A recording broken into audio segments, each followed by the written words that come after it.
반갑습니다. 특별한 초대 8월 첫째 주에 오신 여러분을 주님의 이름으로 축복하고 환영합니다. 네, 날씨가 참 많이 덥죠. 더움에도 불구하고 이렇게 또 예배 드리기 위해서 또 특별한 시간을 가지기 위해서 여기 오신 여러분들, 또한 온라인으로 함께 동참하고 계시는 분들 모두를 주님의 이름으로 환영합니다. 네, 오늘은 8월 첫째 주입니다. 지난주에 저희가 광고 말씀을 드렸던 대로 또 8월은 특별한 시간으로 준비되었습니다. 함께 우리가 이 준비된 모든 이 무대와 모든 이 시간 가운데 함께 동참하고 또 기쁨을 나누고 또 유익한 하나님의 말씀을 듣는 시간, 그리고 변화하는 시간 되시기를 주님의 이름으로 축복합니다. 네, 오늘 먼저 말씀을 읽도록 하겠습니다. 오늘 말씀은요, 네, 로마서 12장 1절에서 2절까지 말씀입니다. 제가 말씀을 읽어드리겠습니다. 그러므로 형제들이여, 내가 하나님의 자비하심으로 여러분에게 권합니다. 여러분의 몸을 하나님께서 기뻐하시는 거룩한 산 제물로 드리십시오. 이것이 여러분이 드릴 영적 예배입니다. 여러분은 이 세대를 본받지 말고 오직 마음을 새롭게 함으로 변화를 받아 하나님의 선하시고 기뻐하시고 온전하신 뜻이 무엇인지 분별하도록 하십시오. 아멘. 네, 저희가 이제 말씀을 읽었는데요, 8월 첫째 주는 저희가 주제를 정할 때 슬기로운 복음생활이라고 저희가 타이틀을 잡았습니다. 어디서 많이 들어보셨죠? 네, 그러나 우리가 아는 그것과는 조금 다르게 슬기로운 복음생활, 복음은 굿뉴스잖아요. 하나님의 좋은 소식을 들려드리고 우리가 그것을 받는 시간이 되겠습니다. 슬기로운 복음생활, 오늘 첫 번째 주 투자, 저희가 투자라고 제목을 지어봤습니다. 투자하시면 여러분 무슨 생각이 드시나요? 투자?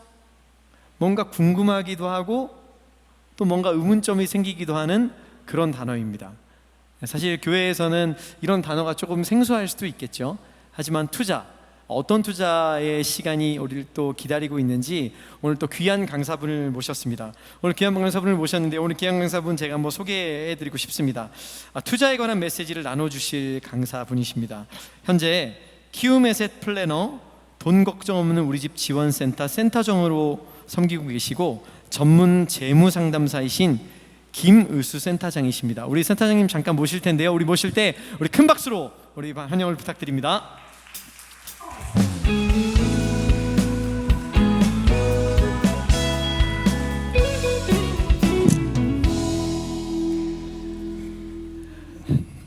네, 센터장님 안녕하세요. 네, 안녕하십니까. 안녕하세요. 네, 제가 앞에 사실 소개 멘트를 많이 받았는데요. 네. 제가 너무 다 소개해버리면 너무 궁금증이 없으실 것 같아서, 신비감이 조금 떨어질 것 같아서 네. 제가 아주 짧게 소개를 했는데 제 소개가 마음에 드셨는지 모르겠어요. 네, 뭐 충분합니다. 네, 귀한 시간 내주셔서 너무 감사드리면서, 사실 네. 굉장히 유명하신 분이시고요, 굉장히 바쁘신 분이십니다. 그리고 저희가 모시기 굉장히 어려우신 분이신데 저희가 간곡히 부탁드려서 오늘 또 바쁘시고 또 앞에 일정이 많으셨는데도 불구하고 시간을 내주셨어요. 우리 다시 한 번 더 귀한 박수 한번 부탁드리겠습니다. 네, 센터님, 제가 아주 네. 짧게 소개를 했는데 네. 그래도 어떤 일을 하고 계시는지 잠깐 네. 그래도 소개를 한번 해주시면 네. 감사하겠습니다. 네, 저의 소명, 제 직업을 불리길 원하는 이름은 재무 상담사입니다. 네. 근데 하는 일은 책을 저서하기도 하고 교회 가서 강의하기도 하는데, 한 20년 동안 현장에서 돈을 받고 사람들이 오면 돈과 관련된 모든 것을 상담하는 일을 하고 있고요. 네, 그러니까 네. 여기서 이제 상담이라는 게 우리가 착각하는 게 돈이 많아서 남는 돈을 어디 투자하는지도 상담이지만, 네. 지난주는 회생하는, 파산이 되어서 회생하시는 장로님 부부가 오셨어요. 그럼 그분들이 이제 삶을 살기 힘든데 어떻게 이겨내고, 가족들이 믿음으로 어떻게 이걸 바라보고, 또 어떻게, 돈은 숫자잖아요, 이걸 이제 회계학적으로 정리하는지, 이런 것까지 다 포함한 돈과 관련된 영적인 것까지 다 해서 이걸 상담하는 일을 하고 있고, 이것을 재무 상담사라고 합니다. 네. 근데 이제 돈 관리도 하시는데 영적인 것도 거기에 포함해서 네. 같이 이렇게 하고 계시는 거죠? 제가 뭐 목사님은 아닌데 사실은 청년들을 만나보면 대출이 많거나 돈에 문제가 있는 분들은 영적으로도 문제가 있고 네. 하나님과 많이 멀어져 있는 거죠. 그래서 제가 청년들 올 때는 돈의 문제를 해결할 때 하나님과 연합하고 화목하는지를 먼저 확인하고 네네. 영적 생활을 잘하면 돈도 함께 이렇게 다스릴 수 있다 이렇게 네. 좀 생각하고 있습니다. 네. 제가 얘기를 듣다 보니까 갑자기 불현듯이 저부터 먼저 상담을 좀 받고 싶다는 마음이 드는 것 같아요. 네. 너무 귀한 일 하고 계시는데요. 질문에 없는데 제가 갑자기 조금 드리고 싶은 말씀은 그러면 가장 많이 요즘 상담을 요청하시는 연령대가 있나요? 요즘은 이제 일반적으로 신혼부부들이 제일 많이 옵니다. 신혼부부들. 제가 네. 결혼예배학교, 이게 두란노도 결혼예배학교 강의를 네네. 한 10년 동안 해왔고 네. 결혼예배학교 또 책도 쓰고 하다 보니 신혼부부들이 좀 많이 오고 요즘 줌 시대이기 때문에 네네. 또 청년부 강의를 많이 하면 좀 어려운 분들이 좀 많이 오고요. 네. 또 이제 그 50대 60분들도 오는데 어쨌든 뭐 중요한 것은 돈을 중심으로 우리가 이야기할 데가 없으니까 사실 네. 오늘 이런 자리도 그 교회 시간에 또 예배 시간에 이렇게 열린 공간에서 이렇게 하는 게 너무 귀하고 네. 네, 교회가 좀 필요한 사역을 하고 있지 않냐 생각을 하고 있습니다. 네, 사실 진짜 교회에서 또 공개적인 자리에서 이 돈에 대해서 얘기하는 것이 사실 조금 조심스럽기도 하고요. 네. 그다음에 우리가 이 돈에 대한 개념에 대해서 사실 영적으로 어떻게 풀어야 되는지 참 어려운 숙제인 것 같아요. 네.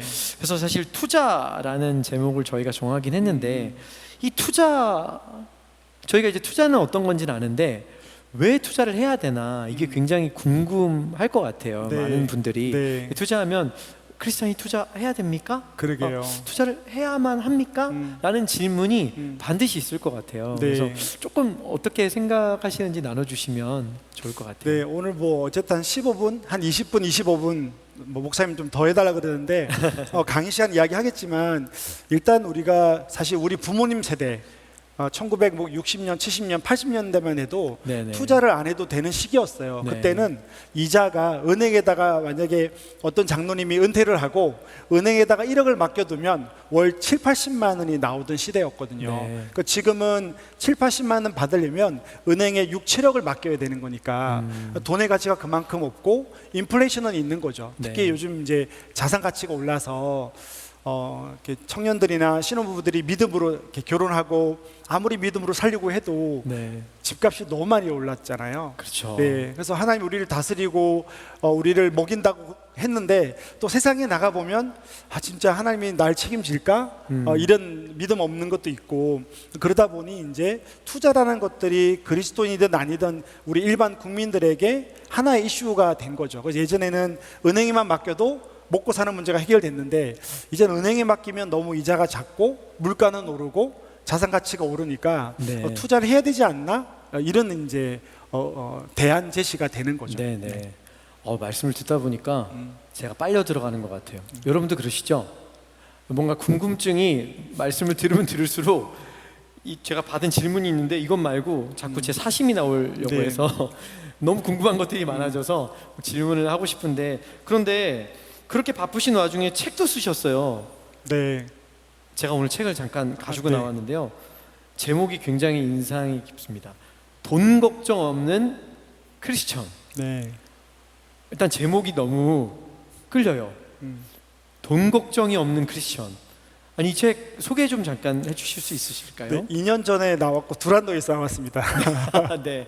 네, 제가 상담을 뭐 이 책을 쓸 때만 해도 한 17년째 일을 하고 있을 텐데 현장에서 이제 사람을 만나면 정말 돈이 없는 분들도 돈 걱정을 당연히 하고요. 네. 그런데 한 월 2천만 원 버는 부부가 왔어요. 그러면 사실은 우리가 죄송한데 한 500만 원도 큰 급여고요. 여기 이렇게 새신자반 중에 듣는 분, 보시는 분 중에 소득이 많은 분도 있지만 대한민국 대다수가 그렇게 많지는 않거든요. 네. 그러면 500만 원, 1000만 원 벌고 위로 갈수록 돈 걱정이 없어야 되잖아요. 맞습니다. 근데 안 그런 거예요. 그러니까 교회에서 만날 때는 좋은 모습으로 만나지만 저를 돈을 내고 와서 상담을 하다 보니 마음에 있는 이야기를 하게 되거든요. 네. 근데 정말로 저렇게 돈이 많은데 왜 돈 걱정을 하지? 네, 그래서 이게 단순히 뭐 믿음 없다기보다 돈이라는 게 성경적으로 우리가 교회에서 잘할 때 너무 터부시하기도 하고 네. 그래서 돈이 많아도 적어도 돈 걱정하는 그리스도인들이 많아서 어떻게 이것들을 해결하고 어떻게 돈 걱정 없이 살 수 있는지를 조금 성경적 재정관, 네. 그러니까 투자 이론보다는 어떻게 하나님이 우리에게 말씀하시고 돈을 어떻게 바라봐야 되고 성경의 기준으로 세상의 가치관을 따라가지 않고 돈을 다루는 방법 네. 이런 것들을 좀 다루었습니다. 그 내용이 지금 이 책 안에 다 들어있는 네. 거잖아요. 여러분 들으셨죠? 네, 제가 이 책을 홍보한다고 해서 인쇄를 받는 것이 아닙니다. 그런데 저 역시 너무 궁금하고요. 표지도 너무 예뻐요. 그리고 이제 많은 분들이 또 이제 추천사를 써주셨는데요. 여러분 궁금하시면 그리고 적극적으로 권장해 드리고 싶습니다. 돈 걱정 없는 크리스천 책입니다. 두란노에서 네. 그렇고요. 저희 교회 서점에서도 판매를 하고 있고 또 인터넷으로도 구매가 가능합니다. 여러분 참고하시면 너무 좋은 책인다는 거 추천해 드리겠습니다. 네, 질문할 것들이 사실 굉장히 많은데 제가 너무 많이 질문하면 귀한 시간을 뺏는 것 같아요. 그래서 오늘 또 준비해 오셨는데 저도 너무 기대가 되고요. 뭐 현장에 계신 분들이나 또 온라인으로 참여하고 계시는 분들이 또 너무너무 궁금할 것 같습니다. 오늘 이 시간 너무 기대되는데요. 그럼 저는 갈 때를 빨리 알아야 차리는 사람이 양반이라 그러거든요. 네. 저는 그만 물러가도록 하겠습니다. 그럼 오늘 귀한 또 시간 또 전해주실 우리 김윤수 센터장님께 우리 귀한 박수 다시 한 번 더 부탁드리면서 저는 퇴장하도록 하겠습니다. 감사합니다.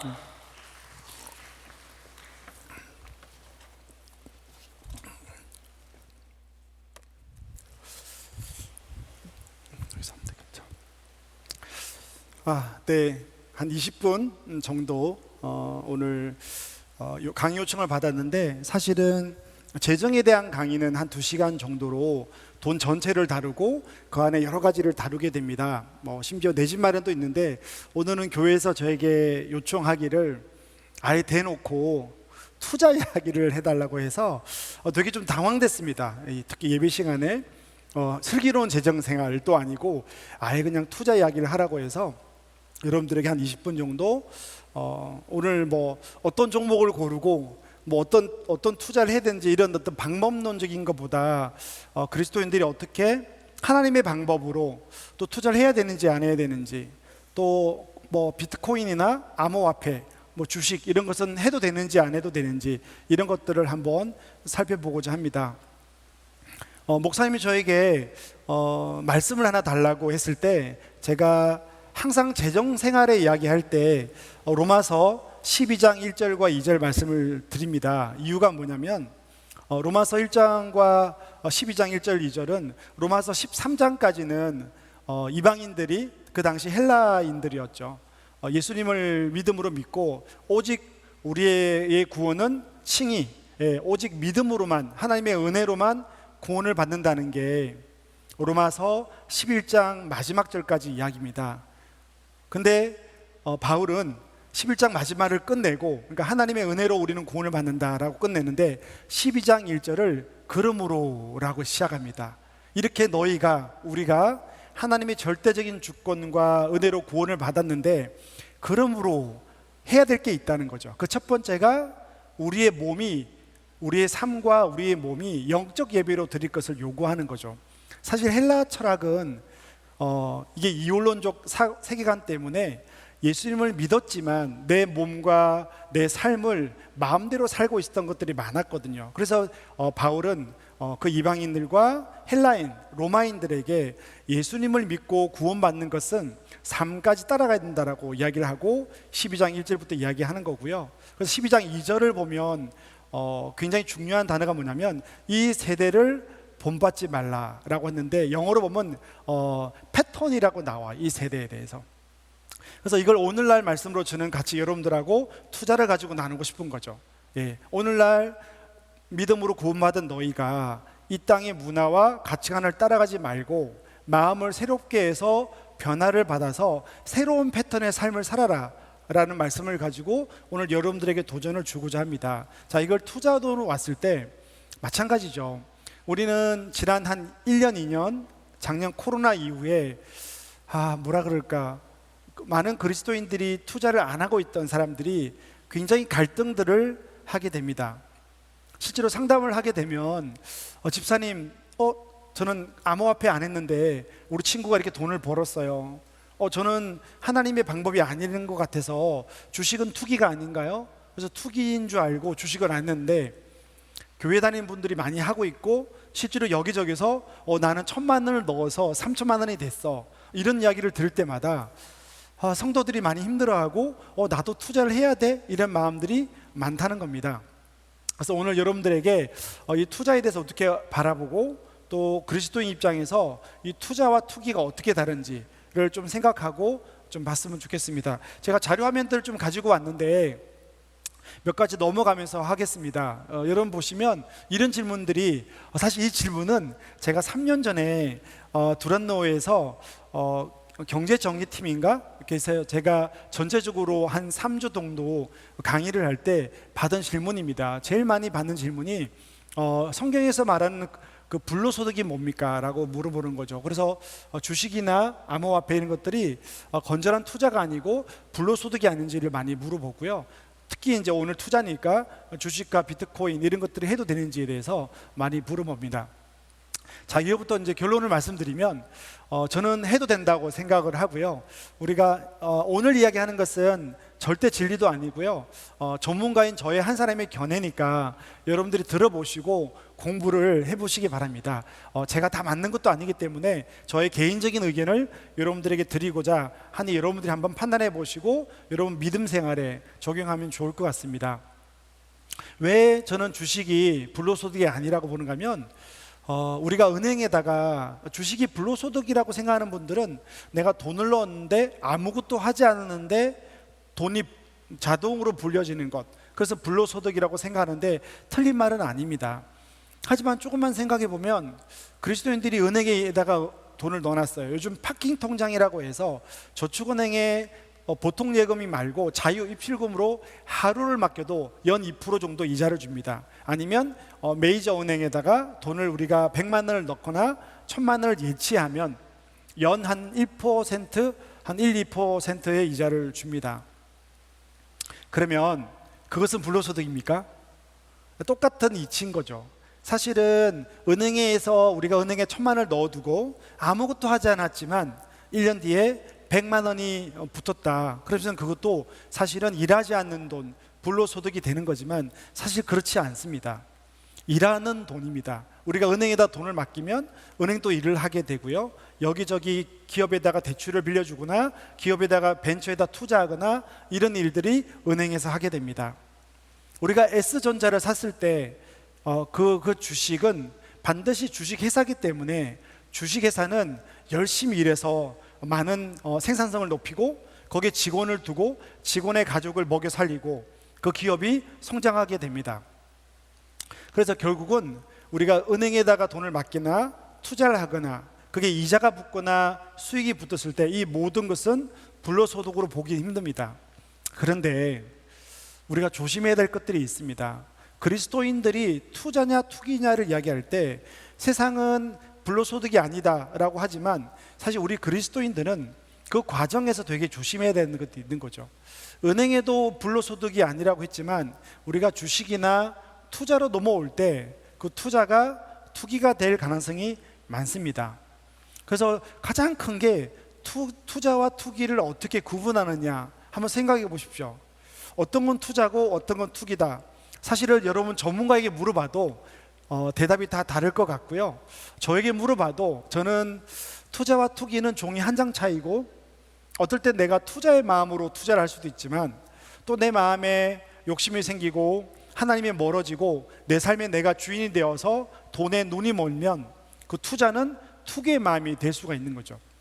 그래서 이런 부분에서 좀 정리를 해드리면 주식 투자는 나쁘지 않다. 근데 왜 은행은 조금 안전하고 문제가 없는데 왜 우리가 주식은 그렇게 못하게 하거나 위험하다고 말을 할까고 했을 때, 실제적으로 주식이 가격이 변동이 심하기도 하지만 주식을 할 때 우리 마음이 건전한 투자의 마음으로 하기보다 투기의 마음들이 더 많은 거죠.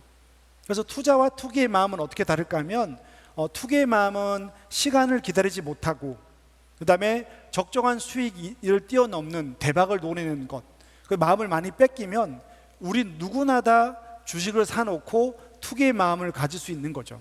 그래서 그리스도인들은 주식을 하는 행위 자체가 죄가 되거나 나쁘다고 저는 생각이 들지 않고요, 그 행위를 얼만큼 내 일을 가지고 소명을 가지고 일하면서 건전한 투자를 하는지에 대해서 기준을 삼으면 좀 될 것 같습니다.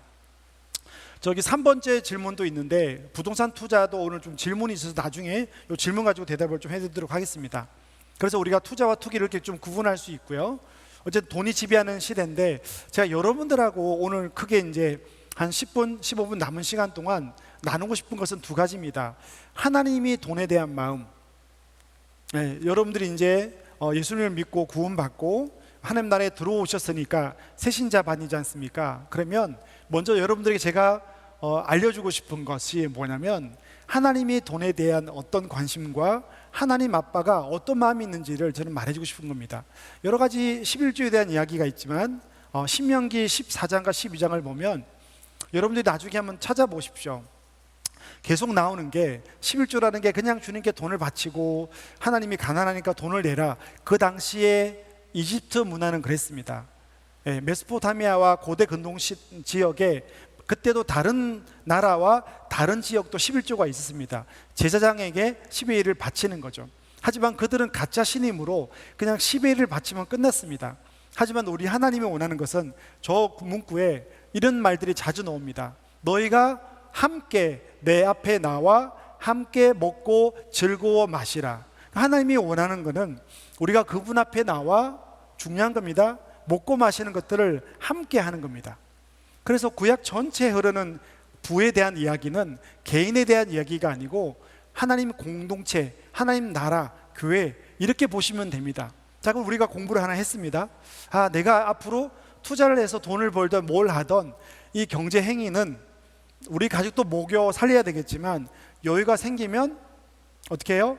교회 공동체 안에 가지고 나와서 주님 앞에서 함께 먹고 즐거워 마시면서 가난한 자들을 돕고 교회 안에 어려운 지치들을 돕는데 이 돈이 쓰여져야 된다는 것들 주님께서 11조를 통해서도 말씀드리고 있습니다.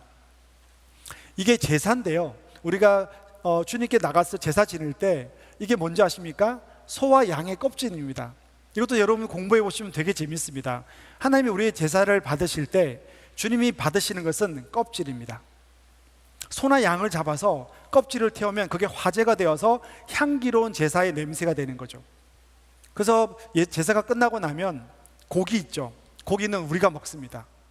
저는 이걸 보면서 하나님이 그 고대 근동 사회에서 이런 제사법을 만들 때도 하나님은 우리가 인간들이 못 먹는 껍질을 향을 태워서 제사로 받으시고 그 다음에 남은 고기를 우리에게 주시는 거죠.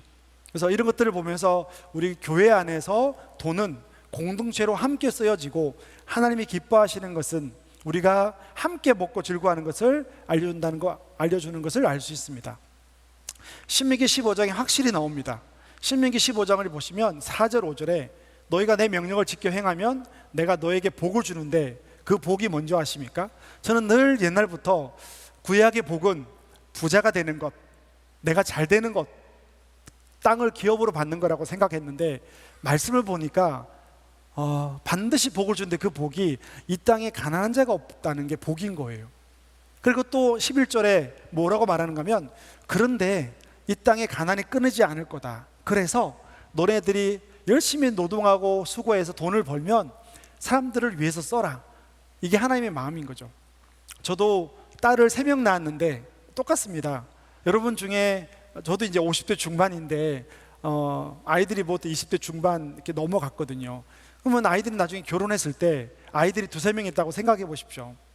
큰 딸이 부자가 되었는데 제가 셋째니까 3명이 있으니까 막내가 먹고 사는 게 힘들어요. 그럼 어떤 게 부모님 마음이겠습니까?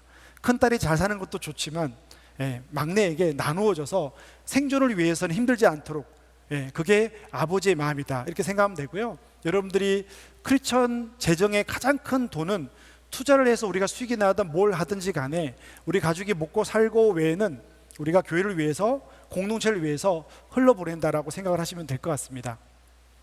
자, 이제 본격적으로 남은 시간 동안 어떻게 투자할지에 대해서 조금 알려드리도록 하겠습니다. 먼저 제가 지금 19년 동안 투자하면서 생각보다 제가 누구의 돈을 손해보거나 그렇게 한 적이 없거든요. 그것은 제가 잘해서가 아니고 투자의 원칙을 지켜서입니다. 투자의 원칙은 뭐냐면, 첫 번째가 뭐냐면 여러분들이 용도를 나누는 겁니다. 우리가 어디 투자할 때 네임택을 붙인다 그러죠. 그래서 가장 안 좋은 것은 막 돈을 그냥 굴리는 것들이 그리스도인들에게 되게 안 좋습니다. 그래서 이런 거 있죠. 1,000만 원이 2천이 되고 2천이 5천이 되고 5천이 1억이 되고 1억이 5억이 되고, 이 모든 것은 누가복음에 나오는 부자와 나사로하고 똑같습니다. 예. 내가 나를 위하여서 집을 짓고 부자가 이렇게 자기를 위해서만 날마다 먹고 살다가 지옥 가는 거와 똑같이 우리가 돈을 막 굴리는 것은 안 됩니다. 제일 중요한 것은 뭐냐면, 주님이 주신 돈을 아까 이야기했지만 저축 이자가 너무 낮고 인플레이션이 있다 보니 우리는 적절하게 투자를 해야 되는데, 그래서 용도를 나누는 거죠. 어떻게 용도를 나눌 수 있습니까? 여러분 중에 만약에 엊그저께 신혼부부 예비 부부가 왔어요. 2년 뒤에 결혼할 생각인데 형제가 모은 3천만 원이 있었고요, 자매가 모은 1,000만 원이 있고요. 이들 예비 부부가 한 달에 이렇게 모으니까 한 달에 한 150만 원이 남는 거죠. 이걸 어디다가 투자할지를 몰라서 저에게 찾아온 거예요. 제가 답을 주는 건 투자를 못하게 했습니다. 2년 뒤에 결혼 예배를 드리고 하나님 나라 안에 가정의 예배에 몸과 마음이 하나가 되어서 연합하는 그 예배를 드리고 가정을 세워야 되는데, 2년 뒤에 정시가 어떻게 될지 누가 압니까? 그래서 너무 단기는 투자하지 않고 돈이 이자가 작더라도 우리가 저축하는 게 맞습니다. 그래서 투자를 못하니까 그냥 가서 열심히 이 돈을 예금에 놓고 한 달에 150만 원을 정기 적금에 넣어라. 그리고 투자는 하지 마라, 이렇게 이야기를 했거든요. 물론 5만 원, 10만 원으로 투자 공부는 하기로 했습니다. 무슨 말인가 하면 2년이면 단기라는 거죠. 이 단기는 투자하지 말자, 꼭 기억하십시오. 그래서 우리가 시간을 정할 때 용도가 정해지는 거죠. 이 예비부부에게는 용도는 2년 뒤의 결혼인 거죠. 제가 늦둥이가 올해 10살이 됐습니다. 예, 둘째가 23살이고요 늦둥이가 10살이고 제가 50대 중반이니까 걱정이 있겠죠. 늦둥이를 낳을 때부터 걱정이 있겠죠. 늦둥이가 대학을 갈 때쯤 되면 내가 65세가 되는데 그때 내가 일할 수 있을까? 이런 생각을 할 수 있죠. 그래서 지금 내가 돈이 벌리고 여유가 있을 때 늦둥이를 위해서 투자를 제가 6년 전부터 시작했습니다. 이미 한지가 한 5년째고요 대학을 갈 때까지 10년이 남았죠. 그러면 제가 늦둥이의 대학 등록금을 위해서 투자하는 총 기간은 15년이 되는 거죠. 그럼 15년을 저는 저축하지 말라고 설명드리고 싶습니다. 왜? 인플레이션이 있고 대학 등록금 상승률이 연 4% 올라가거든요. 적금을 들면 1%밖에 안 되겠죠. 그러면 우리가 약간의 위험을 지더라도 투자 행위를 해야 되는 거죠. 이것은 투기의 마음이 아니라고 봅니다. 늦둥이를 사랑한 마음도 거기 있고요. 작은 돈이지만 30만 원입니다. 30만 원을 떼어서 15년간을 늦둥이의 대학 등록금을 위해서 용도를 세우고, 그게 얼마가 됐던 은행 이자보다는 나을 거라는 믿음을 가지고 기업에 투자하는 거죠. 그리고 좀 잊어버리는 거죠. 그러면 시장이 수익을 낸다라고 저는 믿고 있습니다. 이런 것들이 다 용도를 정하는 거죠. 하나는 2년, 하나는 15년. 그래서 표를 보시면 5년 이내에, 4년, 5년 이내에 쓸 돈들은 제가 볼 때는 투자하기는 어렵다. 그래서 투자보다는 목돈을 만드는 원금 보장이 되는 저축을 해라. 근데 용도별로 10년, 20년 뒤에 장기로 가는 것들은 우리가 투자를 할 수 있다는 거죠. 이런 용도를 정해서 우리가 투자를 하면 투기의 마음들이 조금 없어져요. 우리가 모두 죄인이기 때문에 사실은 우리가 투기의 마음인지 투자의 마음인지는 사실은 하나님 말고는 모르세요. 저도 여러분들에게 강의를 하고 제가 교회 안에서 수많은 간증을 했지만, 저도 어떨 때 믿음이 없고 욕심이 생기면 나도 저런 투자를 해볼까? 나는 왜 비트코인 안 했을까? 이런 마음들이 생기는 거죠. 제가 청년들에게 암호화폐는 아직까지 하지 말라고 이야기해요. 왜냐하면 암호화폐는 24시간 오픈되어 있고요. 우리가 암호화폐, 비트코인이나 코인을 할 때 주의 문화가 너무 대박과 너무 큰 수익률을 노리고 그리고 변동이 너무 커요. 5월 달부터 지난달까지 코인이나 암호화폐가 40%가 떨어졌는데 요 근래 일주일간 또 20%가 올랐거든요. 사실은 이 변동은 우리 삶을 하나님께 집중하게 하기 힘들고 우리 일에 집중하게 힘들게 만들어요. 그래서 저는 개인적으로 아직까지 암호화폐를 물물 교환이나 화폐 가치로 쓰기는 힘들다. 블록체인은 되게 좋은 의미지만 아직 그것을 다루는 투자 문화가 성숙하지 못했고 투기의 마음이 크다라고 해서 좀 여러분들에게 암호화폐와 비트코인, 코인은 조금 그리스도인들에게는 제가 권유하고 있지는 않습니다. 그래서 우리가 주식을 하건 투자를 하건 우리가 할 때 용도를 정하고 기간을 나누는 거죠. 요것만 해도 여러분들이 실패하지 않을걸요. 여러분들이 이제 집에 가셔서 집에서 생각해 보는 거죠. 투자 공부를 하고 유튜브에 요즘 너무 많은 경제 유튜브가 있는데 굉장히 자극적입니다. 3천만 원으로 30번 이야기, 1억으로 70번 이야기. 사실은 그걸 보는 순간 나도 그렇게 되고 싶은 거죠. 근데 불가능합니다. 어떻게 1억으로 70억을 법니까? 그런 것들이 건전하지도 않고 그런 분들은 그렇게 했지만 우리 모두가 그렇게 하기는 힘듭니다. 그래서 건전한 투자를 하려면 삶을 정하고 돈의 용도를 정하고 용도에 따른 기간을 정하면 할 수 있을 것 같습니다. 이게 삼성전자 주식인데요. 이건 카카오 주식입니다. 한번 보십시오. 이렇게 좀 카카오 날리지 않습니까? 그런데 여러분 앞에 보이는 포스코 2007년도에 90만 원 했고요.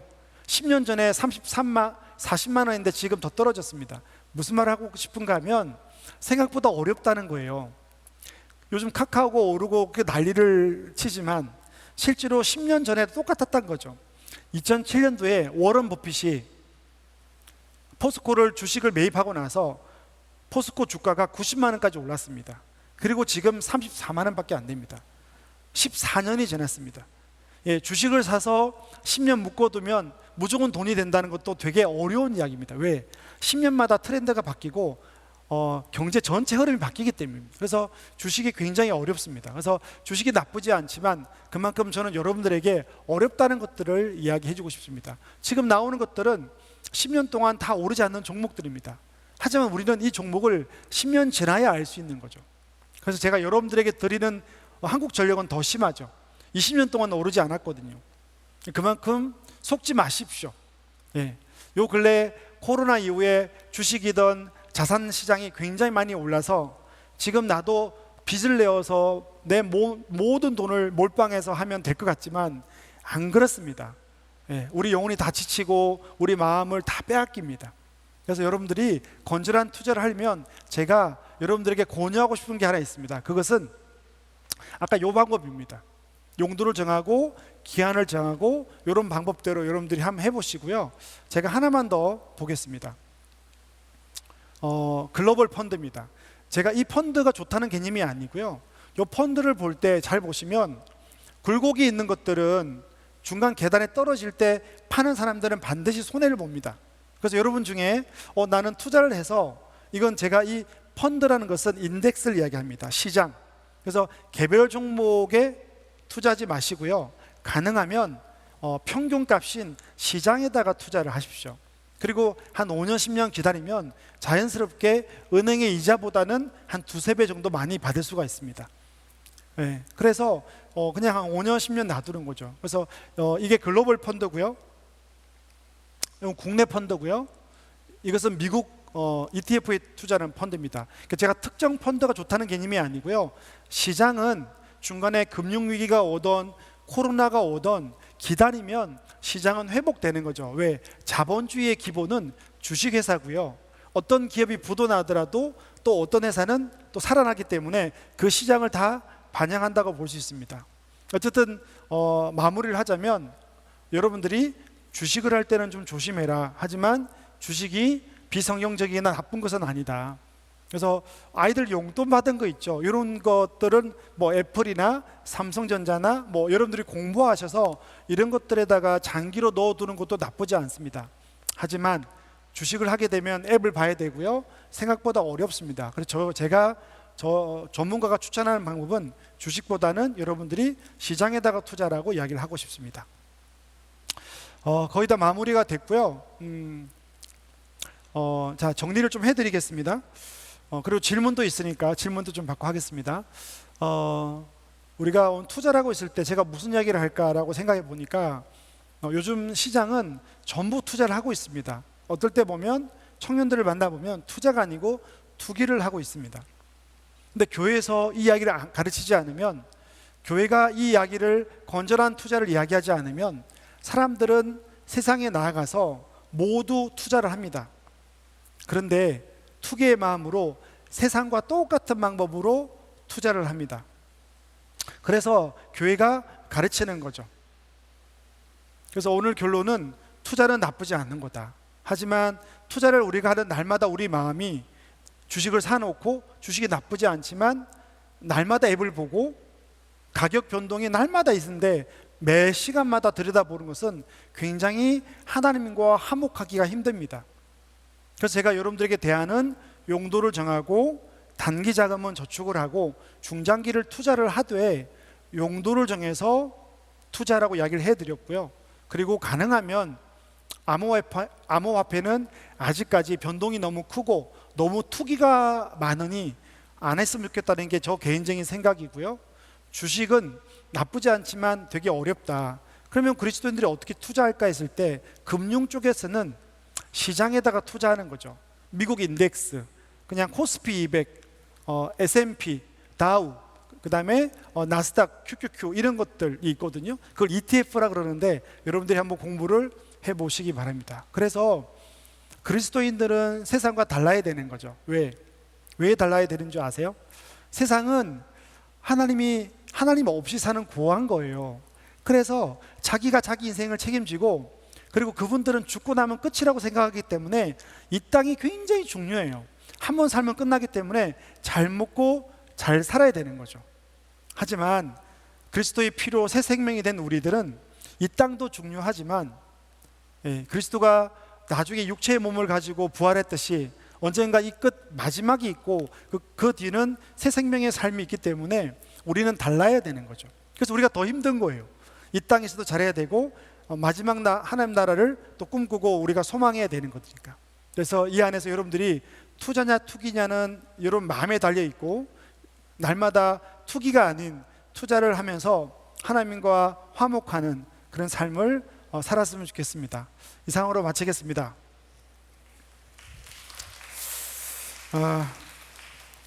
그리고 또 두 가지 질문이 있는데요. 되게 이 질문을 하신 분이 되게 고민을 많이 하고 투자를 아는 것 같아요. 그리고 되게 이런 질문들을 되게 굉장히 좋아합니다. 질문 첫 번째를 보겠습니다. 저는 주식은 손대지 말자라는 신념을 가지고 있습니다. 근데 안 믿는 사람들 등 주위에 주식으로 돈 버는 사람들이 있어서 투자해서 좋은 일에 쓰면 되지 않을까 생각을 하게 되더라고요. 크리스천이 주식이나 비트코인 등 투자하는 것이 바람직한 것인지 궁금하고, 부동산 투자로 1가구 2주택 이상 가져도 성경적으로 옳지 못한 행동이 아닌지 궁금합니다. 주님은 머리 둘 곳이 없은데 투자하여 수익을 좋은 일에 쓰는 것은 어떤가요?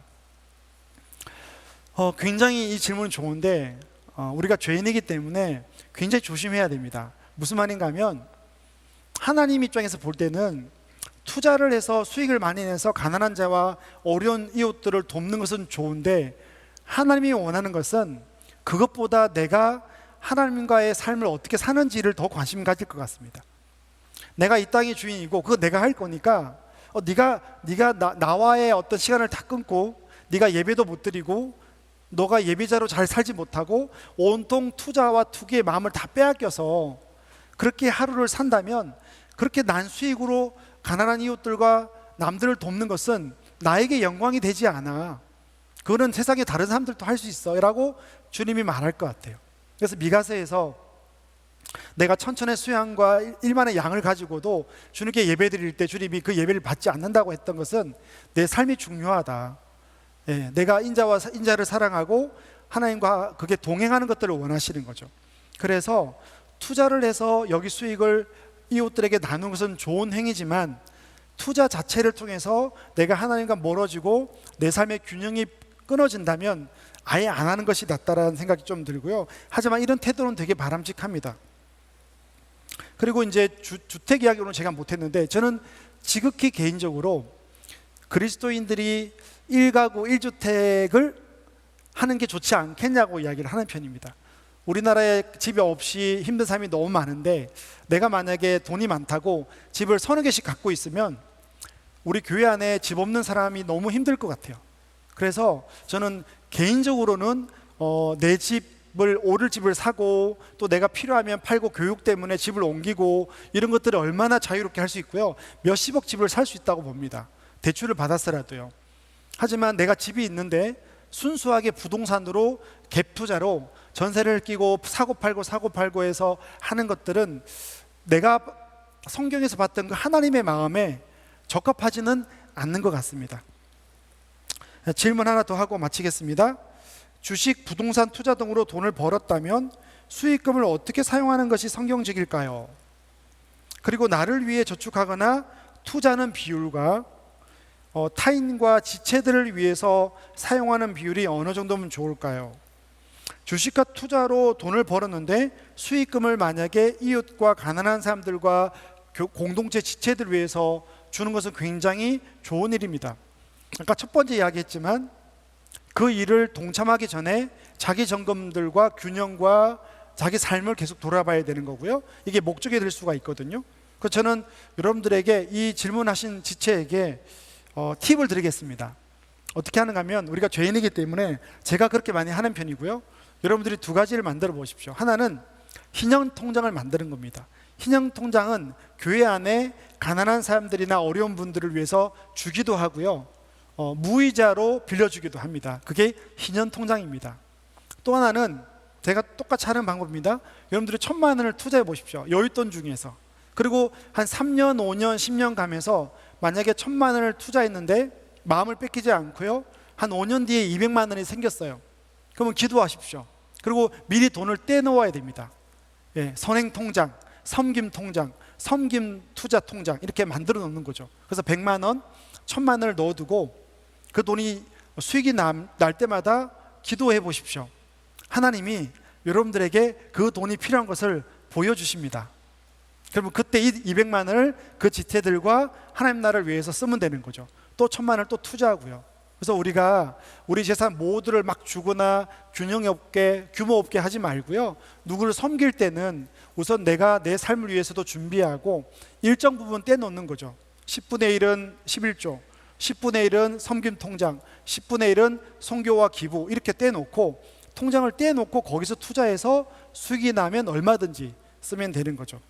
이렇게 우리가 쓰면 하나님이 기뻐할 것 같아요. 그래서 우리가 누구를 돕는 것은 좋지만 그 과정에서 우리 마음이 뺏기거나 불법이 있거나 사람을 아프게 하거나 하나님 나라의 방법에 맞지 않다면, 우리가 아무리 많은 돈을 벌어서 다른 사람을 도와도 저는 하나님 나라의 방법에는 맞지 않다고 보지만, 여러분들이 적절하게 투자해서 이웃들을 섬기는 일은 적극적으로 권유하고 싶습니다. 네, 감사합니다.